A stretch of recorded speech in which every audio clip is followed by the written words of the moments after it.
Hello, and welcome back to the Spoiler Cast, the show where we talk about movies and we don't care about spoiling them. My name is Tobias, and with me as always is my sister and trusted co-host Rebecca. Hello! Hello! And in this episode, we are discussing Martin Scorsese's latest magnum opus, Killers of the Flower Moon. Woo! Alright, I forgot there. Such a quick introduction. Just want to say also, this is the movie. Killers of the Flower Moon. If you like this and you want to hear even more movie talk, more spoiler cast, check us out on patreon.com/don'tmakeascene. But that's it. Yeah, really. Let's get into the conversation. Killers of the Flower Moon. Let's do it this way. Huh? What did you think of the movie? Oh, just going right into Well, without building up too much, I thought it was good. Really good. Simple as That's that. it. Yeah, no, I pretty much have the same. It was a good movie. Yeah. And it really good. It kind of sucks, because, not just because, it's been hyped up and mean and stuff, like, you always get excited when you hear that a new, Scorsese movie is coming up, because he has more or less a flawless record. Track record. Yeah. I mean, sure, not every one of his movies is amazing, but he's never made a bad movie. They are all at least As a director, you mean? Huh? As a director, you mean? As a director, yeah. I mean, even as producer, he hasn't produced a lot of trash, really. What were you thinking of something special? No, just doesn't he have like some acting as well? Not really. I mean, yeah, but I mean, it's mainly what's it called? Cameos. Yeah. Okay. Yeah. No, I mean, I think I confuse him and someone sometimes. Okay. Who? I'm not sure. That's the thing. All right, whatever. Someone he uses a lot for his movies. Robert De Niro? Probably. the guy who played the I guess antagonist in this movie? Oh yeah, he was Uncle King, right? Robert De Niro, one of the most celebrated actors of our time. That guy. Yeah, no, I know. Anyway, no, that's true. I don't think Martin Scorsese has done a bad movie, at least. Maybe not everyone's favorites, but you can't say it's bad, at least. In general, though, they are, like, really good or better. Yeah. And this also spurred on by the fact that it might be his last movie. You really, like, this is gonna be the fucking best. It's gonna be his magnum opus, his last triumphant movie, He's pulling out all the tricks, It's the longest movie, it's the biggest movie, and everything. He does have 2 movies in pre-production, though. Oh, really? As a director? According to IMDb, yeah. Oh, okay. Well, that's good. Yeah. So hopefully this isn't the last one. Yeah, because in the end, it is good. I mean, there's not much to complain about. And what I have to complain about is the one thing I didn't want to complain about. That's the runtime. I was like, oh no, because every other fucking Scorsese critic, which they have popped up a lot of them recently, which I think we should discuss a little bit, say like, oh, it's too long. Meanwhile, people binge like entire seasons of TV shows in one sitting. And this is only 3.5 hours. But that is the main problem with the movie. It is too long. Yes. That is the only problem with the movie. Yeah, really. That's true. Yes. I don't think I can think of any other issue with the entire movie. Well, no, there's one other. That's not an issue. It's just I don't know if I was dumb or if it was intentional, but I got a bit confused regarding one character and his intentions throughout the entire movie, basically.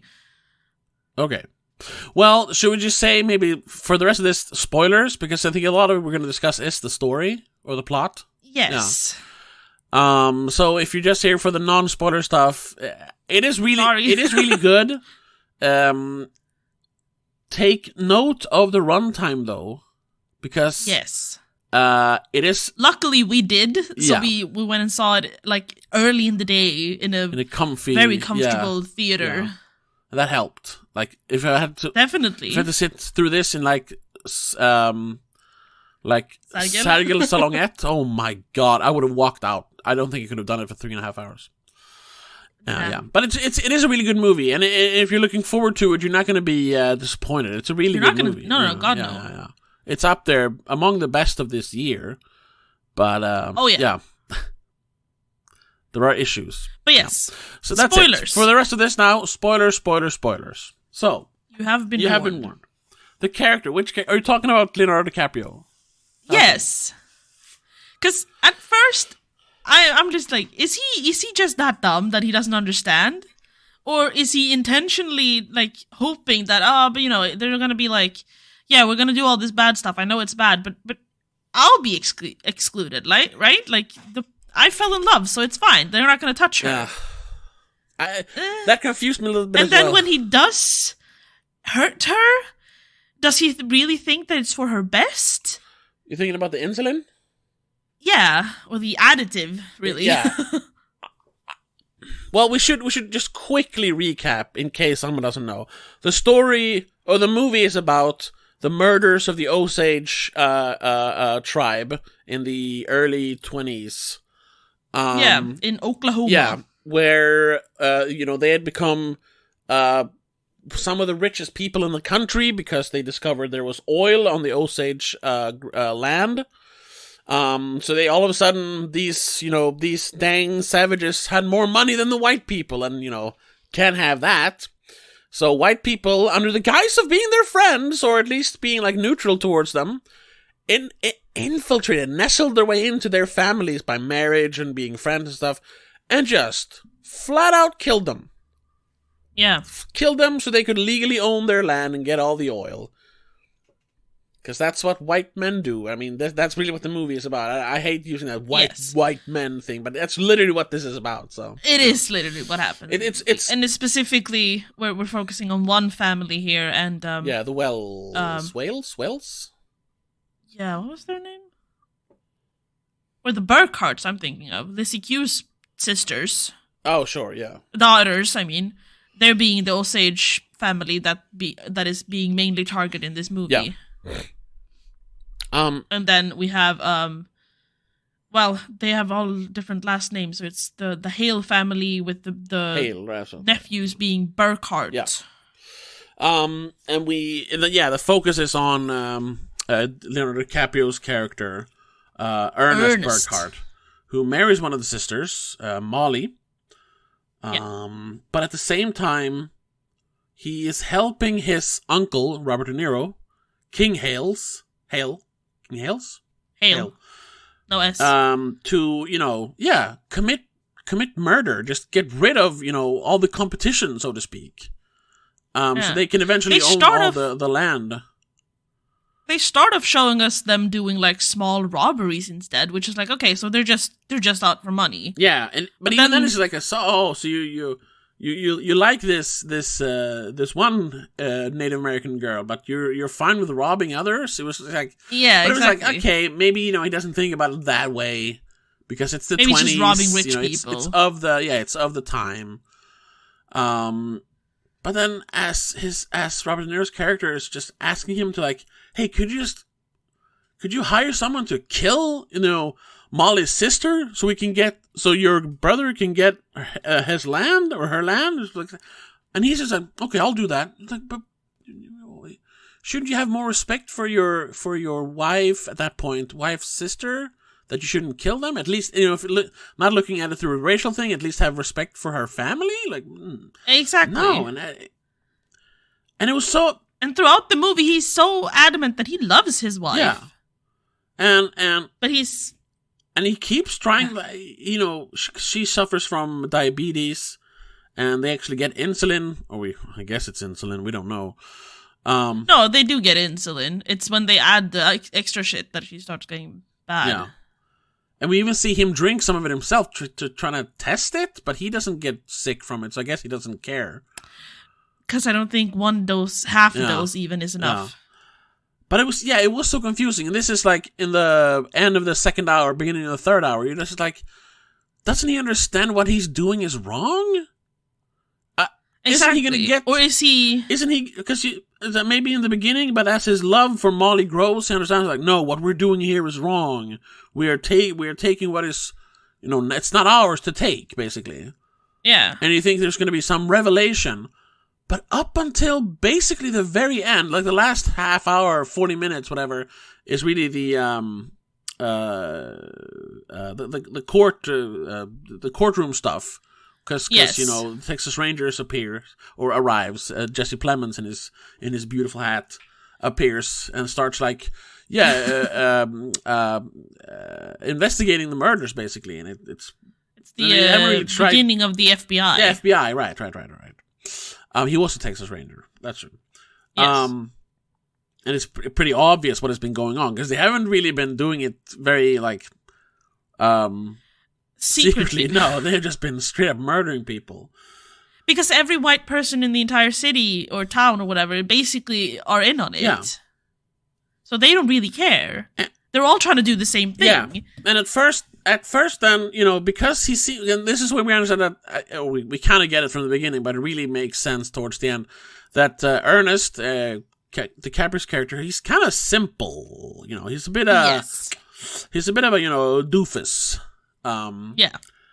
And he just, at first he's just going to tell the truth because that's what I'm going to tell the truth, whatever. Yeah. Because he also thinks that for some reason he's fine because, well, technically, he hasn't killed anyone except for that private detective. He's always talking like he's only relaying messages. Yeah, exactly. Really. He's not the head of it. He never really does any of the dirty work. And it's also because they keep saying that they're not after him per se. They're after his uncle, King Hale. Yeah. Yeah. But then, the lawyers come after him, and we get the shot from the trailer when you see all the white people in that dark room. It's so scary. And he's like, "No, okay, yeah, I'll help you. They start manipulating, making him think he was actually tortured by the cops. I'm like, but you weren't. He's like, no, I was. Yeah, that's it's his uncle's like, no, but the cops tortured you. They made you say these things. They made you think that was the truth. Yeah. And he's like, no, they didn't. And then eventually he goes, yeah, I guess they tortured me. Yeah, they kept me up for 2 days. That's torture. Oh. They hit me. Sure. Yeah. And then he's not going to confess anymore. But then his daughter dies, and he has like a change of heart, basically. Yeah, he switches between first he's gonna confess and testify against his uncle. Then he goes, no, but my uncle is right. You guys hit me and made me say all those things. Yeah. That wasn't me. That was you guys, basically. But then, his daughter dies, and he's like, fuck this. Yeah. I'm gonna tell the truth. Because at least then I'll be able to see the rest of my children as often as possible. Yeah. So he does, really like sealing his own fate, without really thinking about it. He thinks he's going to be, getting off scot-free. It's like, and at that point, that's when you realize, like, the banality of, like, this whole thing, and, like, 3 people went to jail, but they got out after a few years. Because all of them could, like, pay people off, or good behavior combined with, like, just being rich, generally. Yeah. And, and white, I suppose. Yeah, definitely. And I love that they wrap it up. Instead of having, like, verdict is given, blah, blah, blah, and then there's a black screen with text on, this is what happened afterwards. We cut to, like, the 50s, and there's, like, a radio show with a live audience being performed on a stage, where they talk about this court case, which I thought was a nice touch to at least spice it up instead of just having expository like text. Because it is a story that has been retold. I mean, it's based on a non-fiction book about this. Exactly. And that's when it really becomes interesting. Like, when you realize how nonchalant they were about doing this, And at first, because at first you think like, what is actually going on? Then they're like, no, they were just this. They thought we were going to get away with this. And then, actually, they would have probably until they blew up a house. Yeah, that too. Yeah, that's when they kind of tipped the scales and went too far. Yeah. Because I don't think anyone really cared until they heard like, okay, a house has been blown up, 3 people were literally killed, murdered, and that was just after. A lot of the Osage people had gone to Washington to talk to presidential candidate or even the president. I'm not sure. The president, yeah. Maybe the president, yeah. Yeah. Amongst them, then Molly, Ernest's wife. Yeah. Ernest's wife. Yeah. Despite being sick. Yeah. Slowly being poisoned. But that's also like where I think he genuinely thought he was doing something good is. He doesn't understand that he was poisoning his wife. No, he thought it was like just a good thing. Yeah, because she understood what was going on, especially after all the stuff she saw in court when he confessed to helping his uncle and everything. And she was willing to at least accept it because she loved him that much. And they were talking about the not having secrets, between each other. But then she asks about the last thing. What did you give me? And he's like, insulin.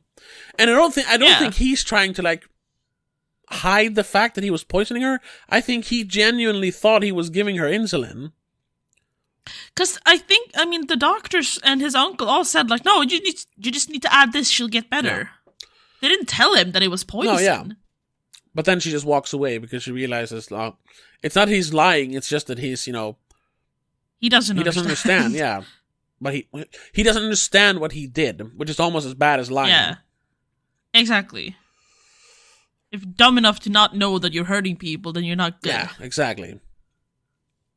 So that was very, very, very, very powerful. I mean, they even like convinced him that, oh no, she needs to get worse before she can get better. So he thought it was all right that she got worse. She's like, but you're gonna get better eventually. Your body just needs to like flush it out, adjust. Yeah. But it isn't until she. Sure, in the beginning when she just took the insulin as well, she didn't get better straight away. It took a while before she would have started feeling a little bit better. And it was obviously it's scary. She's getting these random shots, and she doesn't trust people because people around her are starting to die, so getting medicine administered from the white folks who are most likely involved in the disappearance of her family and friends. Obviously, she's going to be a little bit on edge. Yeah. So it ends on kind of a bittersweet note that, people got convicted, but they didn't really have to serve a lot of time for it. I mean, they all got like life sentences, but they all got out. Even the guy who was like old managed to die as a free man, King Wells. Yeah. Hail. Though he was not allowed back in the state. No, but they kept saying that he was visiting relatives all the time. He was there all the time. Oh yeah, that's true. That's true. Because it doesn't really matter. At least he didn't live there. Yeah. And it is an interesting story to bring up. That even after to show that these notions of Native Americans that because they were being hunted in the like 1700s when the white man was taking over the frontier, and that was still going on, but almost in a more sinister way with where they were trying to like, oh, we're your friends now, but that's just because they wanted the money. If they would have been like poor like other tribes, they would have just massacred them. Yes. So it's very, very sinister, and I think it wraps up pretty well. Like the whole is better than the sum of its parts, I think, in that case when it comes to the story. But like I said, it could have been told more concise, and I think it would have been a more easily digestible movie if it was like only 2.5 hours long. Yes. Honestly, like you could have, instead of having like separate scenes, almost like separate stories for all the murders, that could have been like a montage. I know that sounds kind of like a murder montage, but that would have worked. You could have cut the movie down by like 40 minutes. Easily. Yeah, and I mean, you don't have to see every murder happen either. No, yeah. Could have been from the perspective of Molly, so she doesn't see them. She just realizes that, oh, my family's dead. Yeah. But it is, like you said, it's an interesting story at least, and it's a story that should be told. Because, good thing that they yes, because I'd never heard of the Osage. I didn't realize that this shit still happened in the 1920s. I thought it was all like the 1700s. Exactly. Yeah, I knew of the Osage, but I didn't know about this stuff. Yeah, because the Osage are not part of. They said it in the movie. They're not part of the civilized tribes. The top 5 or whatever they call them. The ones that you recognize when you hear the names, at least.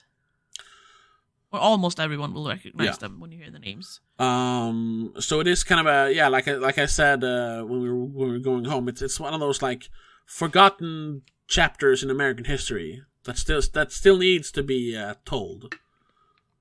Because it is such a gross story, really. Yeah, about the typical stuff, though, racism still, and greed and murder, but and it brings into perspective the fact that it is still happening in a way in America, because Native Americans still go missing frequently, or too frequently at least. Oh yeah, and the murders or the disappearances are never investigated because the police force doesn't care. Yeah, they're Native Americans. Who cares about the Indians? Yeah. You know? We had a few years ago, we talked about that as well. Wind River, great story about the same thing. How nobody cares that a little girl, like a 16-year-old girl, was found like frozen to death without shoes in the middle of nowhere. And like, how the hell did this happen? And nobody cares except for her like friend. Or just such a small thing. I know they I think they actually made a Netflix documentary about it, but it wasn't good. There is this YouTube channel. I want to shout out a YouTube channel since we're a YouTube channel. The Missing Enigma. You remember that guy I showed you? Yes. He actually talked about a missing Native American girl that happened a few years ago. Where her body wasn't found for like years, or no, maybe it was days. Because no one was searching at first. And when they actually found her like a month after she disappeared, she was like a few hundred yards from the road where she disappeared. Because nobody cared for so long.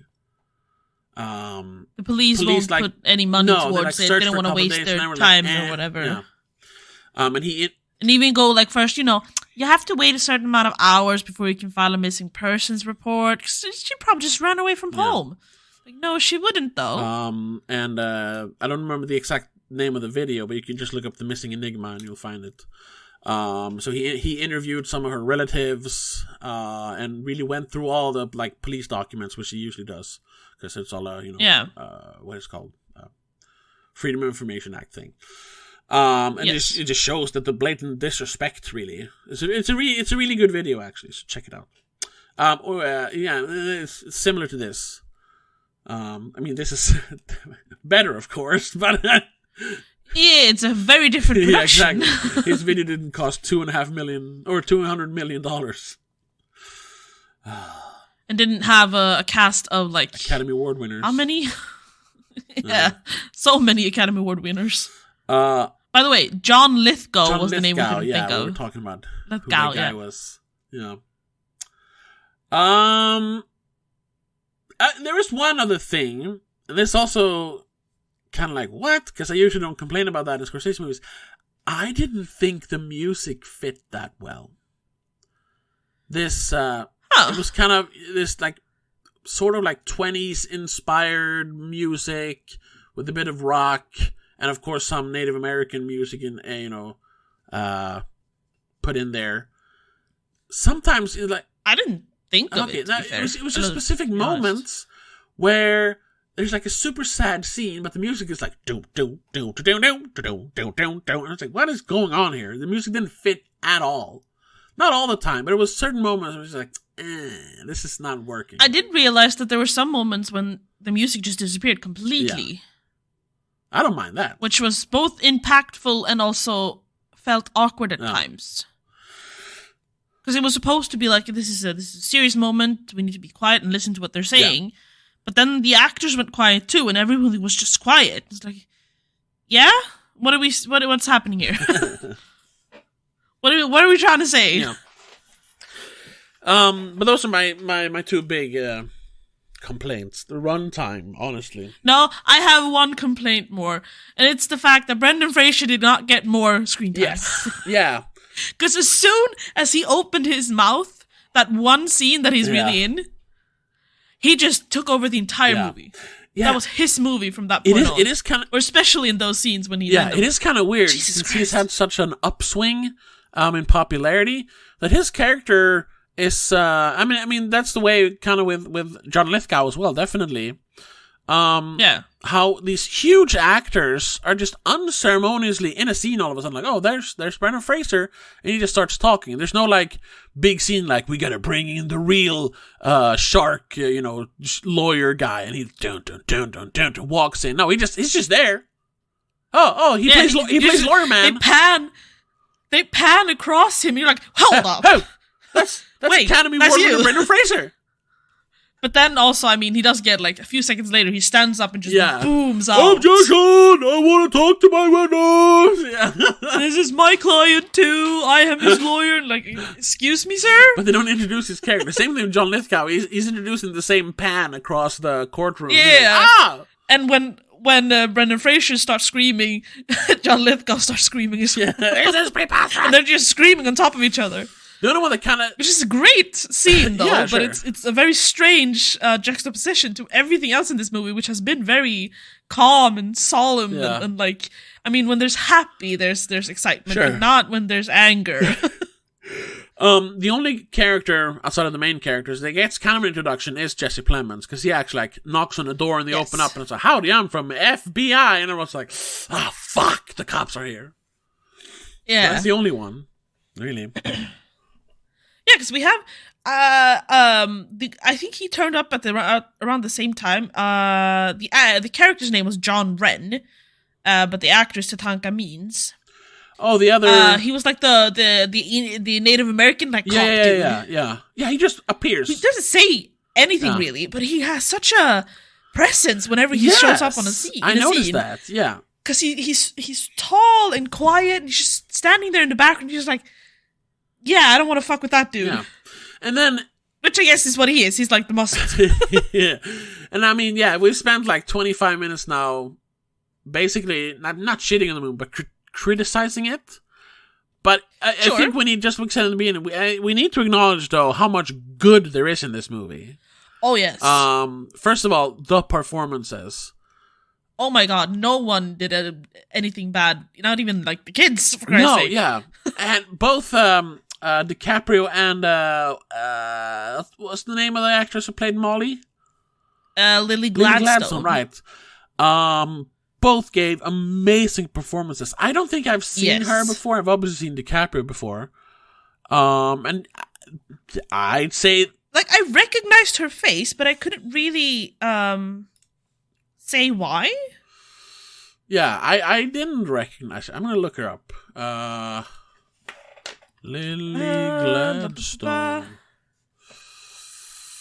No, wait, I do recognize her, maybe, because she looks a little bit different out of costume. She's in Billions, but I haven't seen that.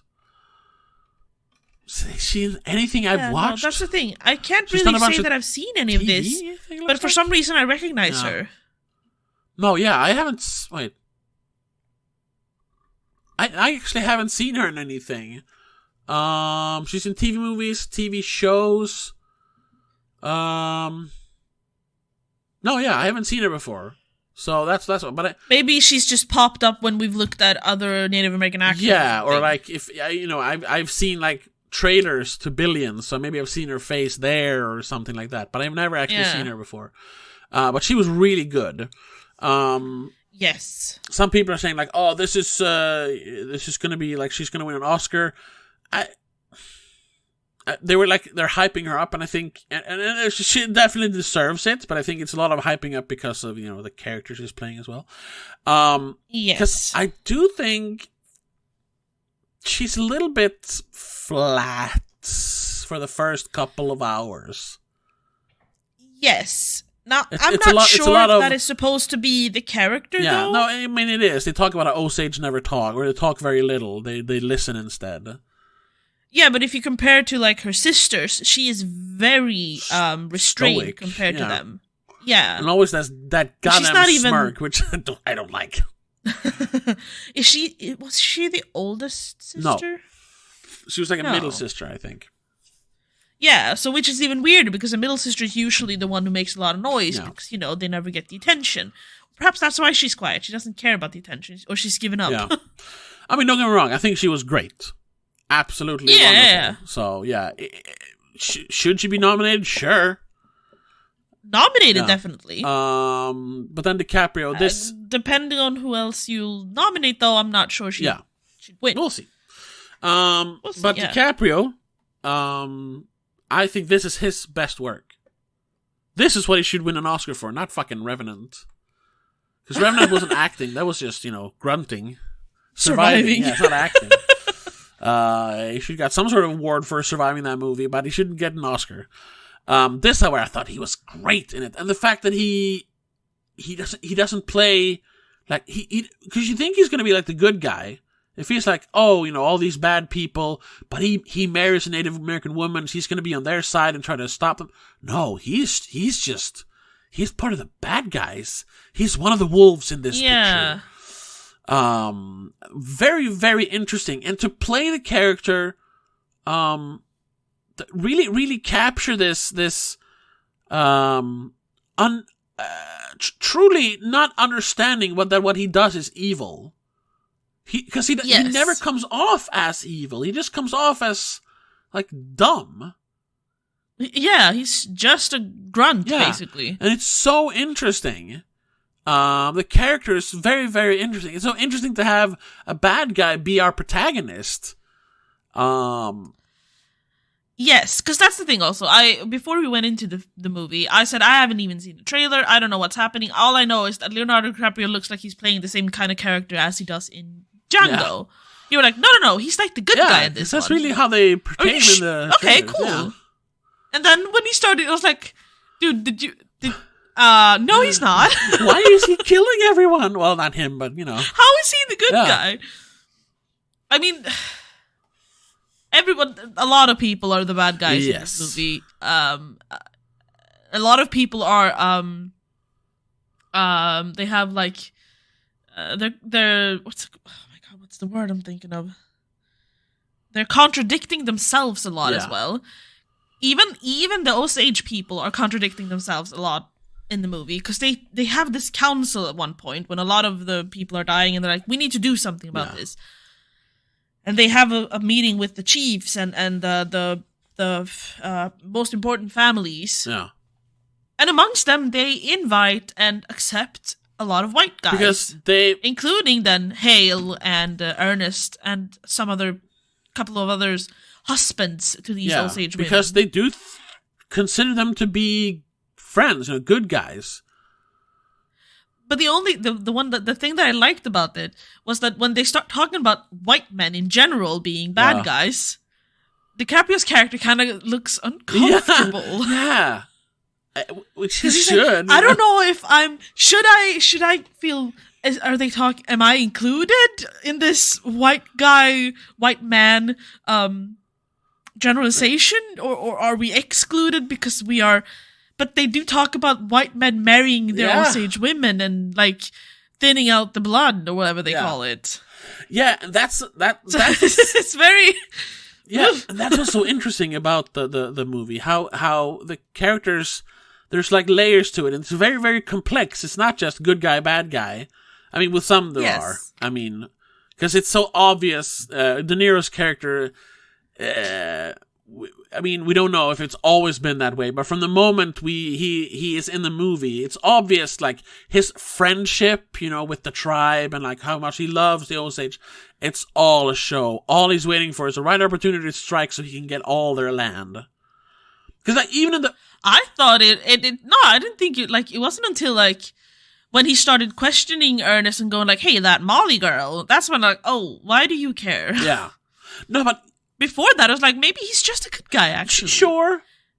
But... Because he didn't have any oil on his own land, so he obviously hadn't stolen any land yet. That was the thing. Like, he spoke their language, which feels like something you would only do if you respect He was them. almost trying to, like, exonerate himself even from the beginning. Like, no, like, we've had some, business with people getting murdered and, their land being taken, but I wouldn't do that. There's no oil on my land. I don't care. Like, he's trying to... I'm not a bad guy, true. And then talking like when he's asking like Ernest, well, so what do you like? Well, I like women, of course. Blah blah blah. It's my big weakness. But it's by any particular color. So he's. I eventually was like, what do you mean?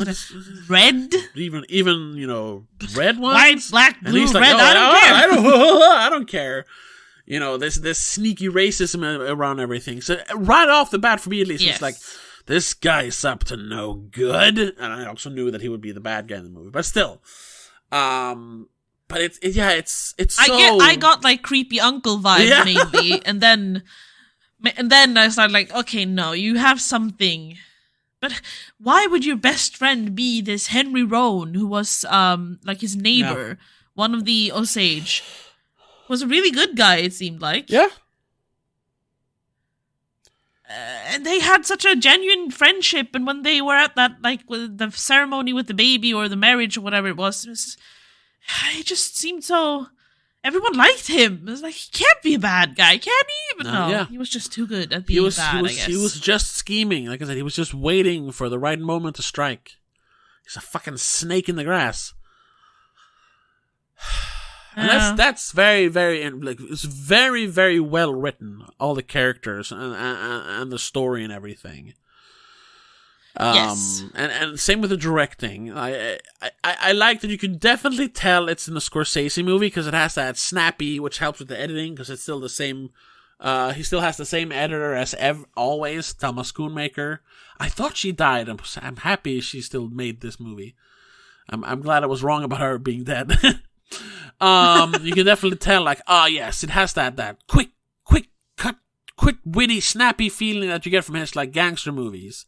But it also had that heavy, more contemplative feeling when it was necessary, more from, like, movies like The Silence or whatever. Yeah. So, once again, he's at the top of his game when it comes to directing as well. Like, the only thing that keeps this from being an absolute masterpiece is the runtime. It drags. And it's a weird thing, because, like, I don't really want to say it, but when you think about it, like, it starts dragging in the third hour! Yeah, then obviously it is too long if it starts dragging in the third hour when we still have an hour left. And it's like, yeah, that is too long. And it does affect the movie. Yes, because it affects your attention span or your ability to keep track of what's happening. It also staying on top, which also doesn't help that there's a lot of like non-linear storytelling, and they could have just a random scene like when the guy in the white suit got shot in the middle of the night by the oil field. Yeah, you had no idea who that was. He had not been in the movie before that, and then the very next scene they're like, "Oh, this guy was murdered." Like, okay, like, yeah, that's bad, but should we care? I mean, when we saw that scene, I don't think I even realized that he was a Native American of any kind, because it was so dark. Like, you couldn't see the colors of the people. They were all just, there was three figures, two guys dressed in, like, dark colors, and one guy dressed in all white. And the guy dressed in all white was the one who was shot. I honestly thought that was a white dude. Yeah. At first. So, That was an unnecessary. It was just something that they could have mentioned. You didn't have to show that. Yeah, that could have been part of the big meeting where, like, they're killing us off. Or something. Even last week they shot whatever John Littlefeather or whatever his name was, something like that. Yeah. So about this has to stop now. They're just killing us indiscriminately. We didn't like. Then you could that would have been like 3-4 minutes you could have cut out easily. I'm not saying these scenes are bad. It's just to keep it more concise. And even saying that's kind of silly because I'm still like aiming for like 2.5-3 hours long. That's not concise in any way. I'm sorry. No. We did say that when we left. It was like, this was too long. But it's not like I can tell you exactly directly, like, this shit could have been cut out. Because everything had a point, really. Yeah. It did have a point to be there. It just... Sometimes... you could have told it differently to make it more compressed. Exactly. So yeah, listen up, Scorsese. I know you've been making movies for like 40 years, but I know how to cut your movies better. Okay, guys. No, he's making this. It's gonna sound stupid, but he's he's making similar mistakes to a lot of modern, just dumb action movies that we don't mention by name anymore. Where it's just like you're cramming in all of the information that you need. Yes, you are, and you're giving all of the information you need. Enough time and space. However, it's making for a 3+ hours long movie, which not only in today's society, because you mentioned that also, like, oh, we shouldn't complain about runtime when we can binge watch an entire season in one sitting.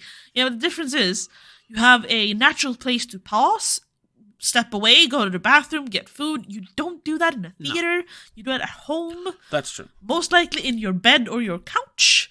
Where you are very differently, like in a comfort zone in a very different way. Going to a theater, making you wait, taking the time to get there, buying the popcorn, paying extra for the freaking movie tickets because it's more expensive to buy movie tickets than subscribing to a streaming service in the long run. It's a full day's project to go and watch this movie. Yeah, it really was. I mean, we saw it at 1:00 in the afternoon. Yeah, it started at 1. But I left at 11:00 in the morning to be able to get there on time. We were back in your house or your apartment just before 6. Like 5:30, 6 o'clock. That was an entire day. It was a full day's work just to watch one movie. We're not. Then we still had to make dinner. Yeah. And that is partly why this is coming out on Sunday instead of Saturday, like it usually does. Yes, that too. It's like first of all, we kind of had to digest the movie a little bit, but also, goddamn, we just spent an entire day watching this movie. Like, if the movie had been an hour 40, which is my favorite runtime, we would have been home by like 3. Yeah. even earlier, probably. And we would have had hours to record and edit and do everything else we needed to do and get it up on time. And just had extra time to do whatever the fuck we wanted on a Saturday. Yeah. It wasn't a waste of time. Absolutely not, because the movie was good. Of time. Yes. But it is a lot of time to put towards watching one movie. And just then to compare it like something, because we mentioned that as well. We did watch a 4-hour movie last year, Avatar 2. Sure. But like we talked about then, that movie, it just goes so quickly. Like, you don't even notice it's been 4 hours. Because there's so much going on. There's action, there's constant movement, there's this urgency within the movie. Killers of the Flower Moon has a very slow pace. It's just telling a story. It's not fighting a war. Yeah. It's all of even the deaths, most of the killings were slow killings because people were just poisoned. Yeah. Like, a few were shot. I think we see 3 people getting shot. There aren't these like big crescendos or any like dramatic moments. It's very, very slow. There's no like chase scenes except for 5 seconds when one guy runs into a field and the police chase after him. Stop running! Why are you running? You can't catch me! And then it's gone. That we needed maybe some more action for this to not feel as slow. But again, who was going to be the cowboy here? Like, are we going to have Ernest running around chasing cow or so? I don't know. Like, there's no point in putting any action in this. But for the flow of the movie, it would have been nice to have something that was a little bit more fast paced. Because there's one scene that feels kind of action, and it's the explosion. Yeah. The intensity is over in 5 minutes. Yeah. That is just aftermath. It is kind of interesting. Though that was the one time when I had tears in my eyes. Oh, yeah. Because when Molly hears that her sister's house exploded, the cry was gut-wrenching. Yeah. That felt so real. I was like, oh my Yeah, god. testament to her acting. Yes. Which I have to mention. I opened the trivia on IMDb. Apparently Lily Gladstone was like trying to change her career because she was having like a dry spell. But when Scorsese met her, he just went, "Nope, you're it. I don't need to hear you read. You're my Molly. I need you." Nice. Because he could like feel her aura or something. No, I'm noticing though, because I thought this was his longest movie, but actually The Irishman, his last movie, was longer, only by 3 minutes, but still. Like, that movie was 3.5 hours long as well, 3:29. And it kind of has the same thing where there's not really there's no crescendo, there's no climax, there's not this sense of urgency. And I'm wondering if that's, even if he has stuff, planned, he's going to make more movies. I feel like he's obviously in his, this is the last chapter of Martin Scorsese's career / life. Yeah, it's scary to think about it, but I mean, he's 80. He was born in 42. It's a matter of time at this point. I don't know if that's a terrible thing to say, but it's the truth. And I think that, sure, at this point, he wants to slow his pace down, his movies, and make them more, instead of being like these snapshots of a history or a character. He really wants to slow down and paint the whole picture, so to speak. Yes. It really feels like that. And it is a beautiful picture. Definitely. Just like the Irishman. The way he paints it is very pretty. It's almost like instead of a snapshot, it's a collage of an entire thing. It's history, it's culture, there's so much. I have to say that thing, because as far as I'm concerned, this felt very genuine when it came to the Osage history, even though I don't know anything of it. It felt like I got taught some of their culture. Apparently, he did have he spent several hours together with Chief Standing Bear to convince the Osage Nation to help him with the filming to make it authentic, which is very good. If you didn't make it authentic, that would have been terrible. Yeah, he's doing something important, therefore he doesn't want to rush anything. Yes. And I completely agree with that sentiment, if that, not, I don't know if that's actually, but I think that's a good thing. But because you need to respect. Oh yeah, definitely. The not only the source material, but the actual sources, like the people who were involved in real life. As a movie, though, it does hurt it a little bit. It's less of a movie and more of an experience, I guess. Yes. It honestly, parts of it could have been a documentary, kind of. But then we threw in Leonardo DiCaprio and his acting and that part of the story, and it went movie. Oh yeah. No, but I think we're actually gonna to not make the same mistake as Scorsese. I think we're gonna cut this short here. Yes, it's a long movie, but we're not gonna talk too long about it because it is something that you would have to experience to fully understand. That too, yeah. We can talk as much as we want about the cinematography and the costumes and how fucking huge every scene is. Every scene has hundreds of extras. Oh yeah. Unless they're in the kitchen or whatever. But still, every outside thing, there's they've just brought the entire place to life. It feels like a real place. They must have built the entire city. Oh, yeah. I know they had at points they had 800 extras in a scene when they're making the town stuff and everything. And how beautiful all that is, and how this is how you spend $200 million on a movie. Not not CGI monstrosities. Yes. So yeah, that's really all we have to say about the movie. Yeah. To wrap it up once again, watch it. Really, really, really good.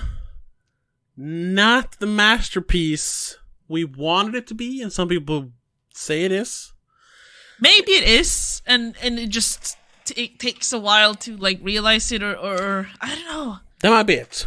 Maybe when you watch it at home and you can pause and walk away and come back and not just sit there and go because I feel like I got distracted after a while, going like, oh, I don't have any snacks anymore, or like, maybe I need to pee, those kinds of things. Maybe when I watch it at home, if I ever do.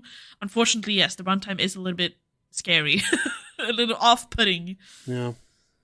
But yeah. Even though that shouldn't be a problem when the movie is as good as this is, but that's just the truth, Yeah. But yeah, still. But yeah. I still say go watch it. Oh yeah, watch definitely. It and amazing movie. Yes. With almost a flawless movie. Yes. So yeah, that's a 10 out of 10 for me, I suppose. Well, I'm gonna add a star to my Letterboxd. Oh yeah. Now that I've digested it, I gave it a 3 at first, because I was like, 3? I don't know if I understood the movie or if I'm just tired. Yeah. But now that we've talked about it, it is on a technical level, it's immaculate. Yeah, and that's what I mean. Like, it is objectively better than a 3 out of 5. Yes, exactly. Even if it has problems with the runtime and stuff like that, you can't give this a 3 out of 5. I'm sorry. No. I put it a 4. I'm definitely bumping up to 4.5. Easily. Like, it would have been a 5 if it was only, quote unquote, only 3 hours long. Yeah. But that's it. Yeah. It's not that short. We're over 50 minutes now, but still. Sure, but thank you so much for listening. What did you think of the movie? Write your comments down below if you're on YouTube, or give us a comment on Instagram or Twitter /X. We're under The Spoilercast. Yes, links are everywhere basically. Yeah. And if you really want to support us and leave comments as well, which I'm definitely going to read, check us out on patreon.com/don'tmakeascene. Yes. We haven't chosen a companion piece to this yet. I gave you one, but that's an even longer movie. It's Heaven's Gate from 1980. Yeah. Which also deals with a very, forgotten but terrible chapter in American history about racism and, death and stuff. But that's a heavy watch. So we'll see if we'll do that one. Maybe too heavy. Yeah. Well, so if you do want to find out what we do end up watching and talking about on Patreon, check out the Patreon. Yeah. That was a weird sentence. Other than that, thank you so much for listening. Tell all your friends and family about this. Make them listen as well. And we will see you in the next episode. But until then, have a good one. Bye. The Spoilercast is part of Please Don't Make a Scene. It's produced and directed by Tobias Vedén and hosted by Tobias and Rebecca Vedén.